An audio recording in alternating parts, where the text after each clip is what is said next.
Hello YouTubers, it's Bill. Tonight I'm going to cook a pork roast, or pork tenderloin roast, or something. First I'm going to sear it in the pan because I think searing the meat puts a little crust on it, makes it taste better. Terry doesn't like pepper, so we're going to use just the kosher salt. Now I will tell you, it's saltier than regular salt, so don't underestimate how much salt it takes to lightly salt the pork roast. You know, I just realized this is the perfect time to cook some potatoes and rice them. I have a potato ricer, and I can demonstrate that today too, maybe. So I've got a big pot of water boiling here. I put some kosher salt into that to have salty boiling water to cook the potatoes in. Okay, this is not going to be easy, but I'm going to try it anyway. This is searing the pork tenderloins. Put them in the pan with some hot oil and let them sear.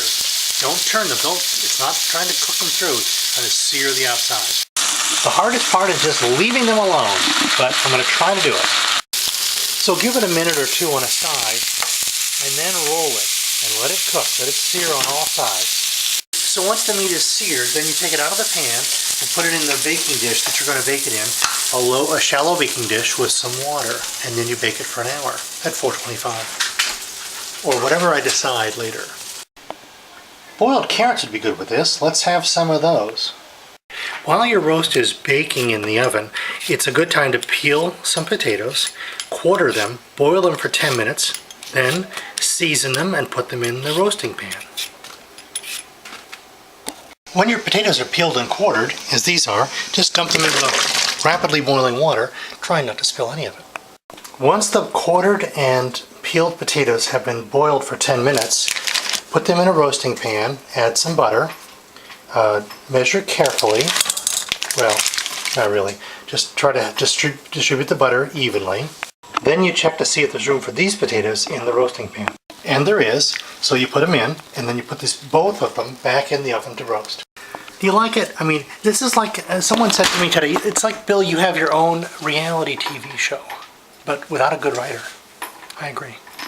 So slicing the zucchini on a diagonal, on a bias like this, gives you nice wide discs of zucchini in which to saute with butter, olive oil, and salt, and pepper.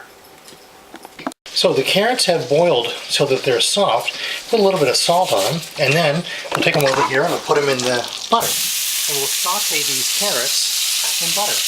It'll be delicious. Now don't try this at home, children, but when you get good with a saute pan, you can just rotate your carrots like that.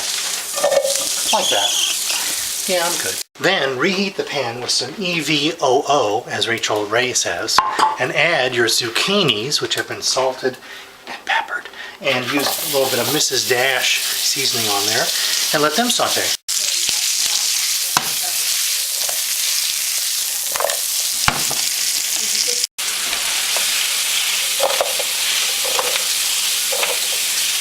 Yeah, I know it makes a mess, but it really looks cool.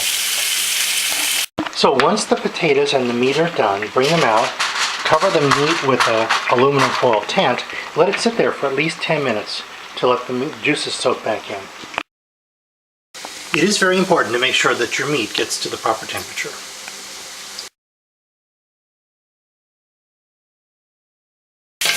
Because we're having pork roast, we're going to have applesauce with that. Applesauce is the cranberry for pork roast. Slicing the pork thinly means you'll have more serving pieces and it will look better. So there you have it, a roast pork loin, braised carrots, sauteed zucchini, brown gravy, applesauce, and roasted potatoes. A nice meal. At least I think it's a nice meal. We'll see if they like it. Overall, I'm very pleased with the way the dinner turned out. How about you guys? It's good. How can you say anything but good stuff? You know, I like things in smaller pieces.